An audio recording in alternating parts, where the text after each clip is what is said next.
Hola, hola, ¿qué tal amigos? Mi nombre es Emilio Acosta, soy miembro de Venezuela Provincial. Hoy contamos con una invitada de lujo.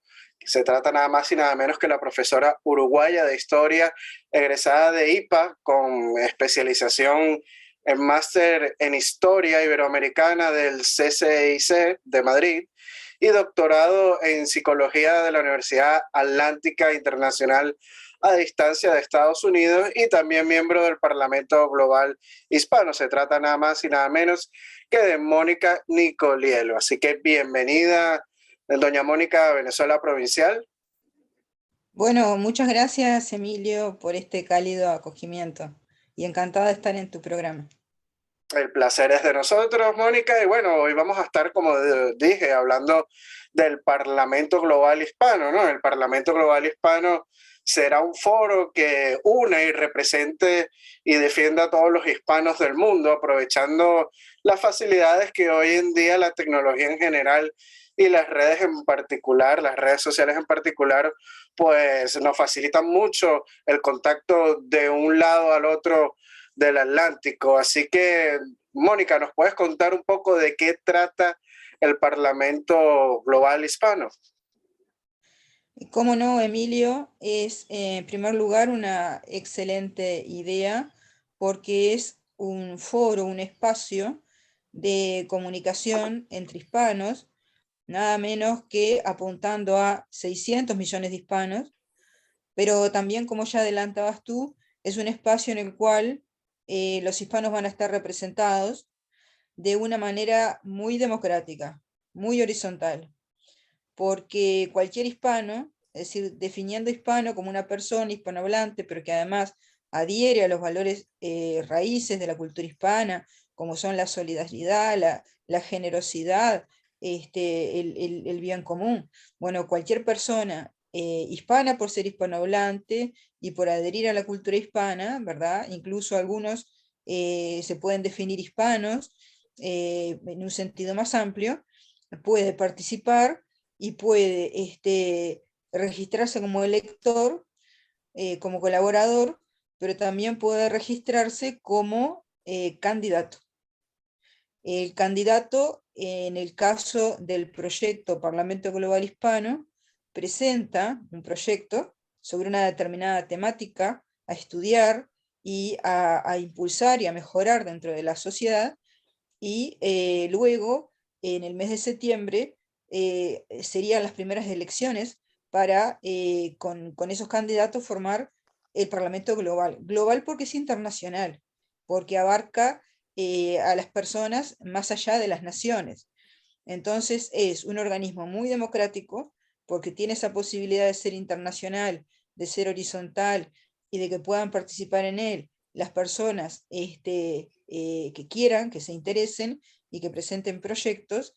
Y también es un foro en el cual intercambiar sobre distintas temáticas que afectan, por ejemplo, a la democracia en la región. Más allá de que el Parlamento en sí es democrático, pero uno de los temas es justamente reflexionar sobre la democracia en la región, como también sobre la economía en la región. Entonces, ese es uno de los aspectos muy importantes, es uno de los pilares que me parece fundamental. El otro pilar que también me parece fundamental es que estamos en presencia de un proyecto que se adelanta a nuestra época, o por lo menos la acompaña y además da un paso más hacia adelante, que es intentar que ese parlamento se configure a través de un sistema virtual, es decir, utilizando las nuevas tecnologías de la comunicación y de la información, como ya algunos estados están haciendo. Si en algunos estados vemos que están construyendo y diseñando parte de sus servicios a partir de estas nuevas tecnologías de la comunicación y de la información. Están brindando sus servicios de manera virtual.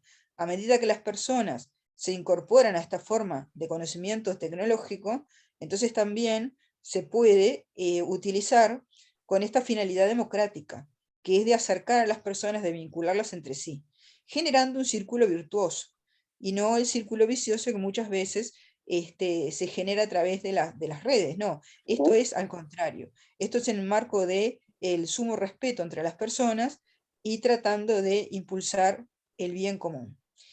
Y el tercer pilar, que también me parece muy importante, son los valores sobre los cuales se construye este foro, que son esos valores que mencionábamos al principio de solidaridad, de generosidad, de bien común, y de tratar de hacer de esta comunidad hispana Ujú. una voz internacional que promueva la paz y que promueva la prosperidad en el mundo, porque el mundo está suficientemente lleno de centros de poder autoritarios o que promueven la guerra. Entonces, en base a nuestros valores fundamentales, que tiene que ver justamente con los derechos humanos, ya preconizados hace 500 años, y el derecho internacional y la paz como bien común, el Parlamento Global Hispano se presenta como una alternativa válida, eficaz y diferente, democrática y al mismo tiempo muy viable para esa comunidad de 600 millones de hispanohablantes. Es interesante lo que toca usted sobre esos polos de poder, ¿no? Que hoy los podemos ver a nivel global, porque en la misma Hispanoamérica y en España también, por supuesto, pues vemos diversas ideologías, ¿no? En diversos gobiernos que están hoy en día. Vemos el caso del socialismo del siglo XXI por un lado, otros gobiernos más conservadores. ¿Usted cree que los hispanos podemos organizar un parlamento global espontáneo e independiente de los estados que nos unifique la voluntad política de ambos hemisferios? Sí, yo creo que nosotros hemos heredado de la historia una serie de divisiones artificiales, entre ellas algunas fronteras o regionalismos que nos enfrentan, pero en el caso de los hispanos, el elemento que verdaderamente nos puede llegar a dividir es justamente la ideología. A diferencia de lo que ocurre en otras regiones, donde las divisiones pueden ser étnicas o religiosas, y en ese sentido puede estallar una multipolaridad eh, violenta, agresiva, en el caso de los hispanos es la ideología. Pero aquí nosotros tenemos que tener presente que la hispanidad tiene raíces en valores que trascienden completamente esas ideologías, que es anterior al surgimiento de esas ideologías. Es mucho más antigua la hispanidad con su valor de bien común de lo que pueden ser esas ideologías. Y que además, si vamos a un análisis racional, superando lo que pueden ser los mitos y la propaganda, y vamos a un tipo de pensamiento como el que somos capaces de desarrollar con su complejidad y su inteligencia propia de los hispanos, esas diferencias ideológicas no nos pueden dividir. Entonces, el Parlamento Global Hispano apunta a una comunicación entre personas con valores de respeto, pero de racionalidad, de estudio, de investigación, de lo que son, por ejemplo, las leyes, lo que son los sistemas dentro de esa comunidad, para luego hacer una propuesta. La propuesta, en el caso de cualquier candidato, es una propuesta global para todos. Es decir, estudiando un tema de política que podría ser, no es mi caso, no lo voy a adelantar todavía, pero supongamos que pudiera ser, en el caso de algún candidato, cómo funciona la división de poderes, que es un tema dentro del Estado, que si se viola, conduce al autoritarismo. Es decir, si hay un desequilibrio en la relación entre los poderes, ejecutivo, legislativo, judicial, si hay alguno de ellos que se impone a los otros, ese desequilibrio va a alterar la constitución del Estado y por lo tanto vamos a dar un paso hacia el autoritarismo. Bueno, algún candidato, por ejemplo, podría estudiar eso, estudiar cómo funcionan los diferentes países, estudiar qué es lo que dicen las constituciones, pero qué ocurre en la práctica también, porque en ese sentido hay una constitución explícita y otra implícita. Una cosa es lo que dice la constitución de forma escrita, lo otro es lo que puede estar pasando en la práctica, y además ese candidato estudiaría cómo se puede mejorar, qué tipo de acuerdos y pactos se pueden establecer y qué tipo de proyecto se podría plantear que pudiese ser aplicado a toda la comunidad global hispana. Digo en este caso como un ejemplo. Otro ejemplo, por ejemplo, puede ser que se ha estado trabajando en los foros en directo del Parlamento Global Hispano el teletrabajo. Es decir, qué es lo que plantean las leyes sobre teletrabajo, qué es lo que está ocurriendo en la práctica y cómo eso se podría mejorar. Otro pueden ser las cámaras de empresarios, y así sucesivamente. Es decir, que las ideologías Ujú. las podemos superar de esa manera, es decir, con una actitud inteligente, racional, estudiosa, y de sincronización y de trabajo en equipo. Algo muy importante, ¿no?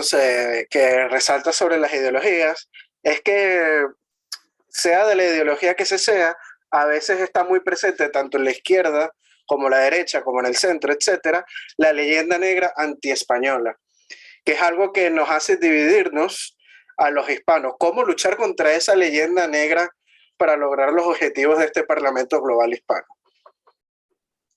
Bueno, la leyenda negra es una interpretación de la historia que incluso puede ser en el caso de los hispanos, puede ser en el caso de otros pueblos también, pero en general las leyendas negras ponen el foco en los aspectos negativos.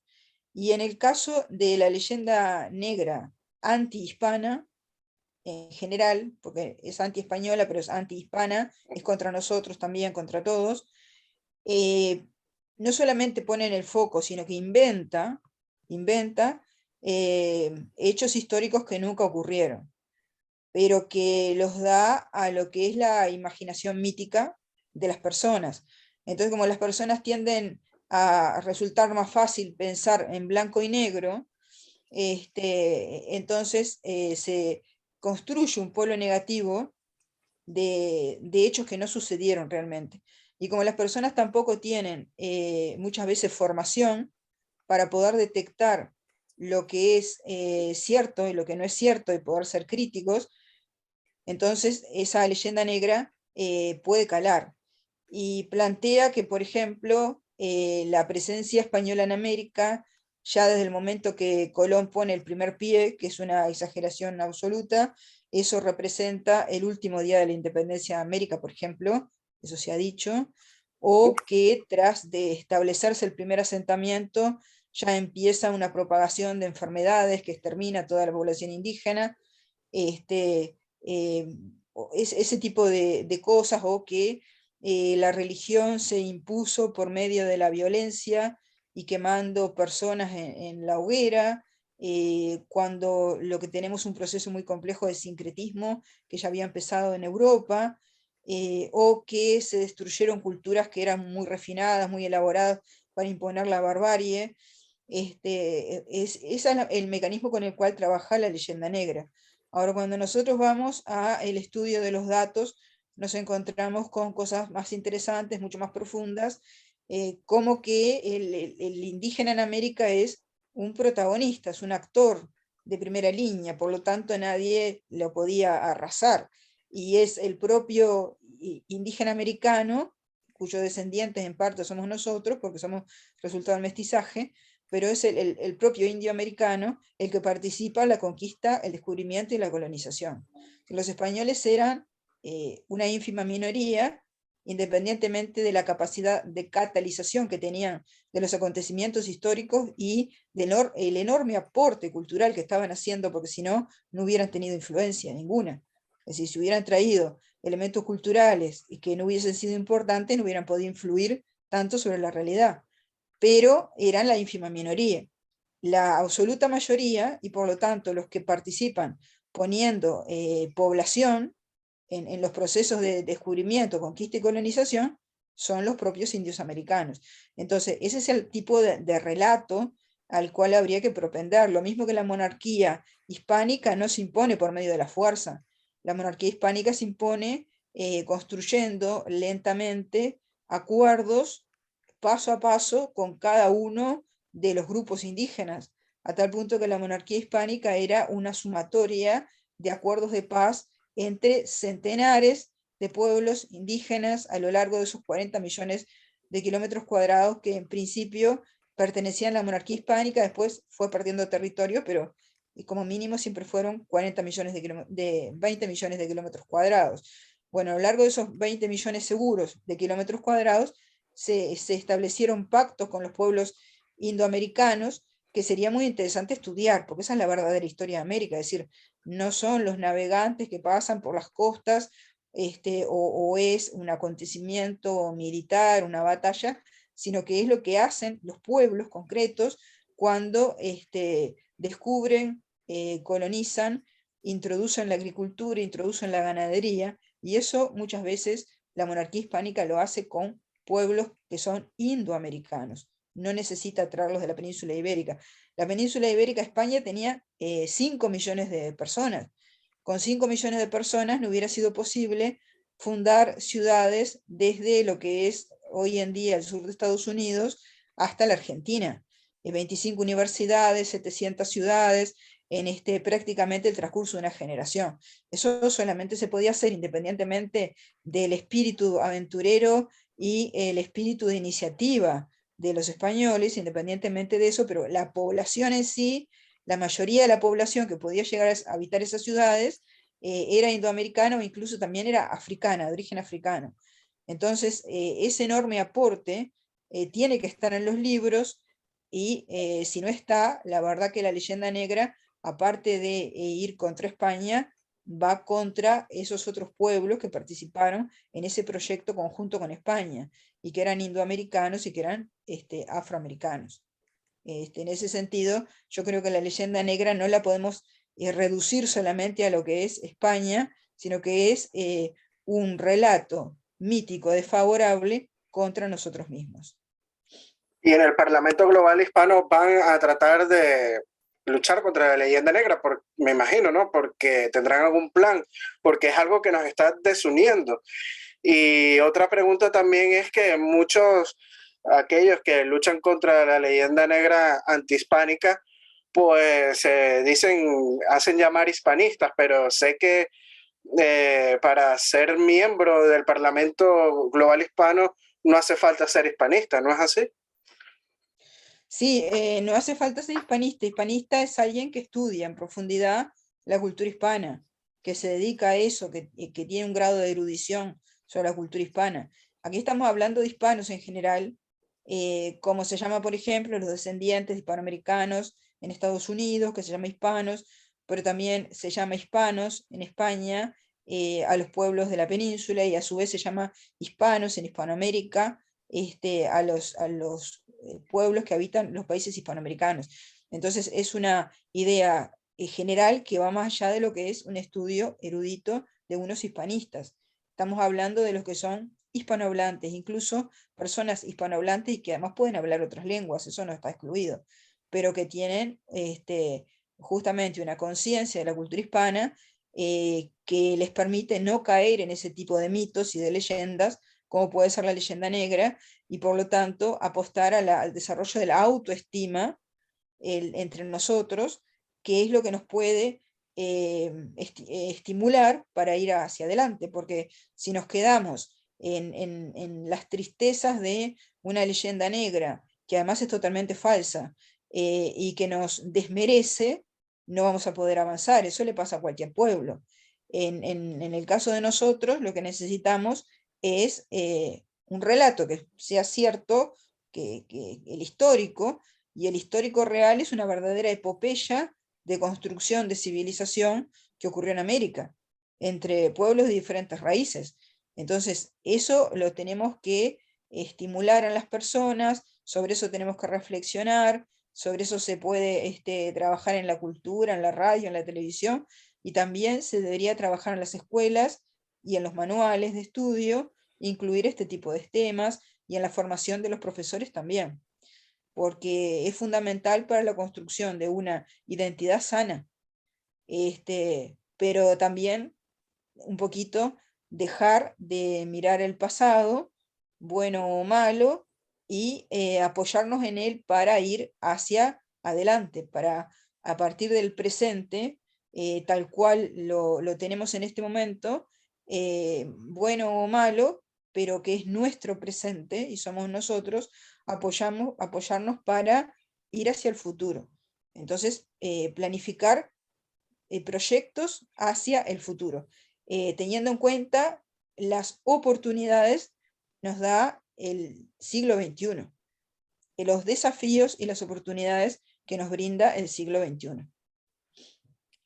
Yo me imagino que habrán muchas personas escépticas porque, por ejemplo, el Parlamento Global Hispano, al utilizar la palabra hispana, sabe que en Hispanoamérica surge mucho rechazo entre la palabra hispana, muchos se autodenominan latinos. ¿Qué hacer para atraer a esas personas que son escépticas en ese sentido? Lo primero es estar motivados nosotros mismos. Es decir, si nosotros estamos motivados, los demás se van a sentir atraídos.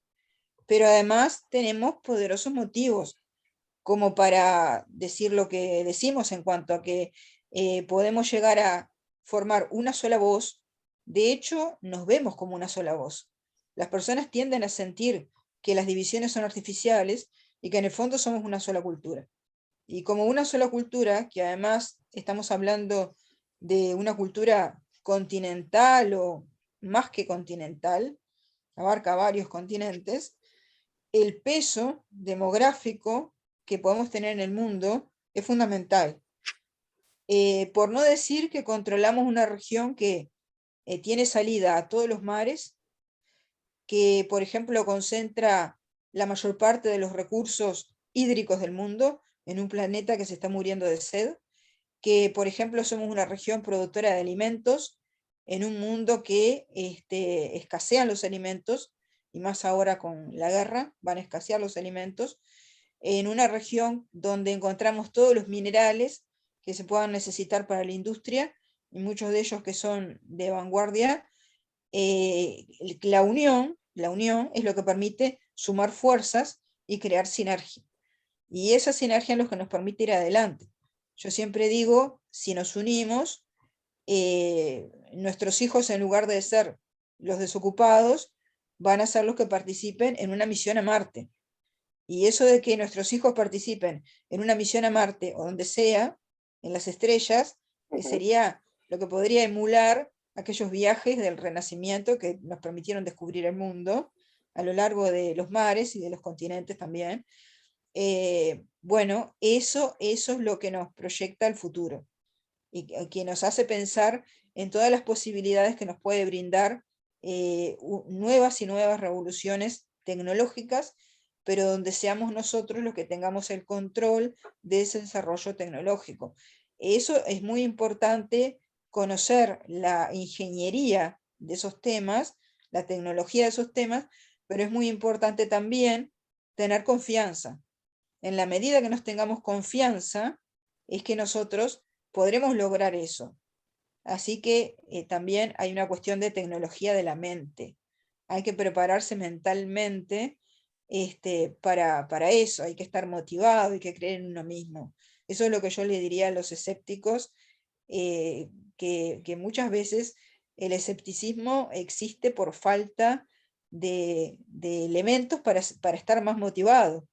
Y yo creo que a esas personas hay que motivarlas, hay que darles información, hay que entusiasmarlas, hay que mostrarles los horizontes totalmente factibles, viables, que se pueden abrir ante nuestros ojos. Y sobre todo confiar en lo que nosotros somos como cultura.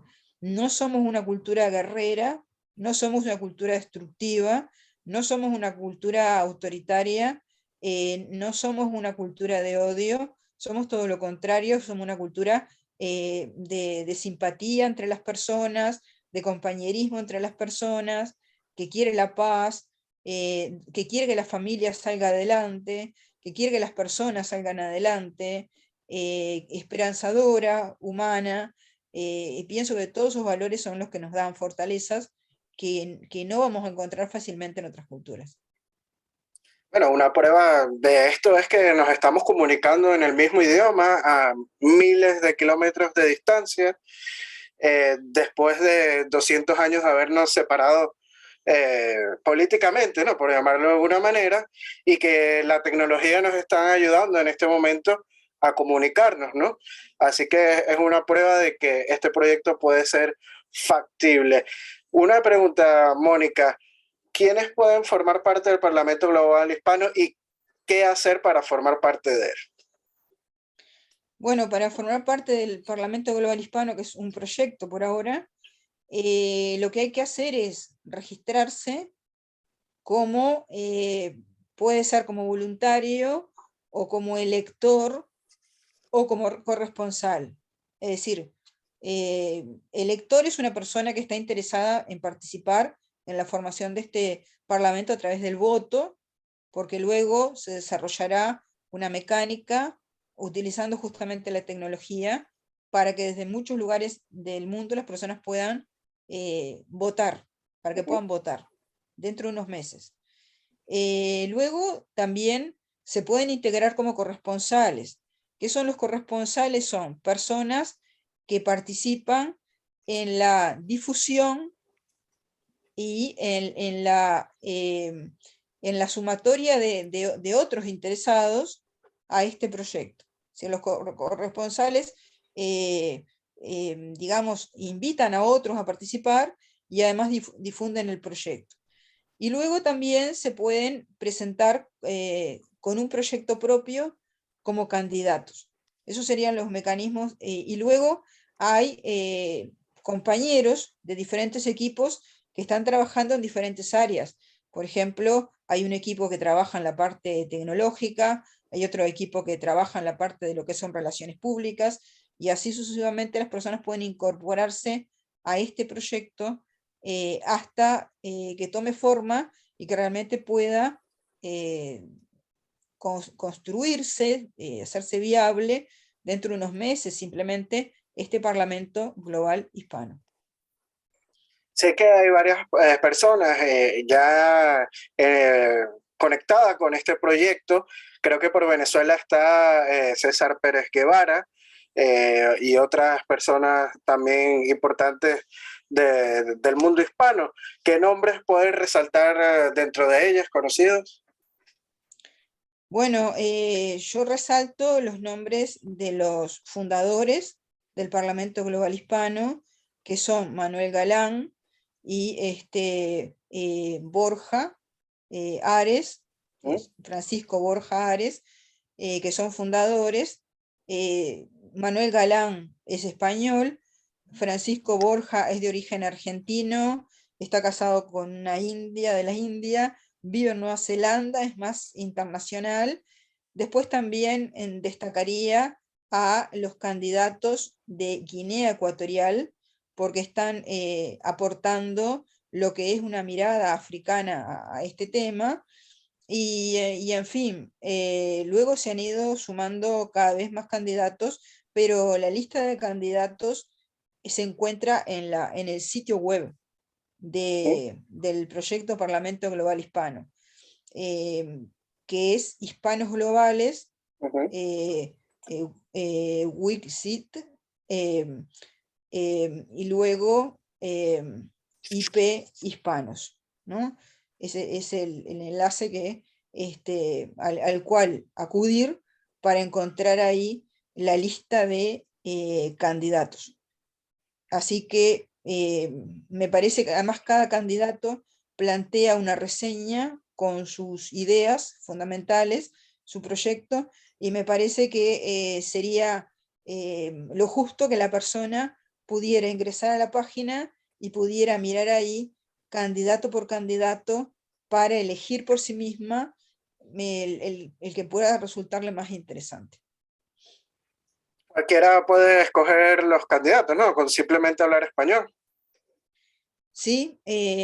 Con hablar español, con tener preocupaciones acerca de nuestra comunidad, pensémonos como una comunidad que tiene necesidades en común, que tiene urgencias en común, donde queremos conocernos además, y bueno, entonces pienso que cualquier hispano puede mirar esa lista de candidatos y más allá del país, porque la idea es ser candidatos con un proyecto, pero para todos, más allá del país, que pueda votar según lo que le parezca que pueda aportar ese candidato. Y la candidatura, digamos, el trabajo dentro de esa candidatura dura un año. Es decir, que al otro año hay otra elección y por lo tanto pueden participar otros con otros proyectos. Es decir, va a tener una alta renovación. Entonces, esa alta renovación también va a permitir conocer mejor a los candidatos. Vamos a poder tener más elementos acerca del trabajo de cada uno, del proyecto de cada uno, y de cómo ha influido en eso, cómo ha influido ese trabajo en un mejor conocimiento, en un mejor mejoramiento de la realidad, junto con los aportes de cada uno de esos candidatos. Bueno, ya nos quedan 7 minutos. Una última pregunta, doña Mónica. ¿Qué objetivos a corto plazo tiene el Parlamento Global Hispano y a largo plazo? Bueno, objetivos a corto plazo son darse a conocer, dar a conocer sus proyectos y constituirse como tal. Y en el largo plazo es poder apuntar a una transformación de lo social. Es decir, realmente provocar transformaciones, no el Parlamento en sí mismo, porque no sería un instrumento de poder, pero sí el Parlamento sobre otras instituciones. Por ejemplo, el Parlamento puede llegar a transformarse en un organismo de tipo asesor o de elaboración de informes que impacte sobre gobiernos, organizaciones de distinto tipo, y que por lo tanto, o la ciudadanía y los medios de comunicación, y que por lo tanto de esa manera influya en lo que es la opinión pública y las decisiones que se tomen. Esos pueden ser objetivos más a largo plazo. Después también es importante ir viendo cómo se desarrolla este proyecto, porque seguramente si estos objetivos se van concretando, los fines a largo plazo, las metas, pueden llegar a ser más ambiciosas todavía. Así es. Bueno, ya estamos llegando al final del podcast el día de hoy. Un placer haber conversado con usted, Mónica Nicolealo. Espero que se vuelva a repetir más adelante. Sé que tiene un curso de indohispanidad muy bueno que se le recomiendo a toda la gente que está presente. Y bueno, las cámaras de Venezuela Provincial son todas suyas para despedirse de nuestro público. Bueno, Emilio, encantada de haber participado en tu programa. Espero que esto haya sido un aporte. Me gustaría luego recoger inquietudes y con todo gusto participaré en otro programa ya planteando lo que es mi trabajo concreto como docente, investigadora. Acabo de publicar un libro, además estoy frente a un curso que creo que está desarrollándose de manera muy interesante para los cursillistas. Eso será en otro programa, pero en este, y con respecto a esta temática, me he sentido muy a gusto contigo. Estoy abierta a las inquietudes que puedan surgir y los comentarios que se me puedan enviar a través de esta página y de los enlaces a los cuales pueda remitir a los interesados, tanto del Parlamento Global Hispano como mío en particular, para poder tener un contacto más directo. Sí, bueno, el gusto ha sido de nosotros. Aquellos que quieran dejar algún comentario lo pueden hacer debajo de este vídeo. También tendremos los enlaces para que la gente pueda acceder a la página del Parlamento Global Hispano. Y bueno, si les gustó el vídeo, denle like y compartir para así llegar a más público. Recuerden también que Venezuela Provincial está en Facebook, Instagram y en YouTube. Se pueden suscribir a nuestro canal, y aquellos que quieran ser mecenas pueden hacerlo a través de nuestra página de Patreon. Un saludo para nuestros Patreon, que son Borja Ares, que es miembro del Parlamento Global Hispano, Alberto Gil Martínez, Gabriela Hatewood, Juan Cristóbal García. Y bueno, le mando un fuerte abrazo a nuestra invitada hasta el hermoso Uruguay es nuestra primera invitada uruguaya y para nosotros ir sumando un país nuevo pues es todo un orgullo. Bueno, muchas gracias, Emilio. Encantada también de haber estado conversando con alguien de Venezuela y qué parecidos que somos, a pesar de haber estado separados tanto tiempo, nos juntamos y somos una sola familia. Así es, bueno, hasta la próxima, doña Mónica. Un gran Muchas saludo y un gracias. abrazo. Hasta luego. Muchas gracias. A las órdenes totalmente y un abrazo. Hasta luego.